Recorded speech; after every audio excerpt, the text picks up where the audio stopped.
havia aparegut una forma negra, més negra que la foscor, que estava a 1,5 metres davant meu. Tenia aproximadament uns 8 o 9 anys i estava a l'habitació i recordo que després de deixar el llibre, estirar-me, estava en aquell estat al final de vigília, però mantenia els ulls oberts. L'anava tancant, els anava obrint, els anava tancant, els anava obrint, fins que va arribar un moment en què, quan els vaig obrir, em vaig sorprendre del que em vaig trobar davant.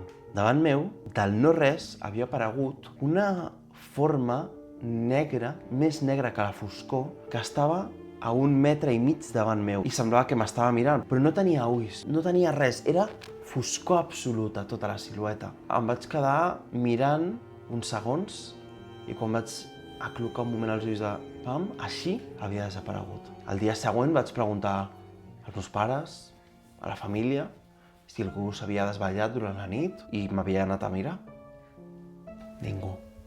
Ningú s'havia despertat, ningú recordava res. Mai vaig saber què era.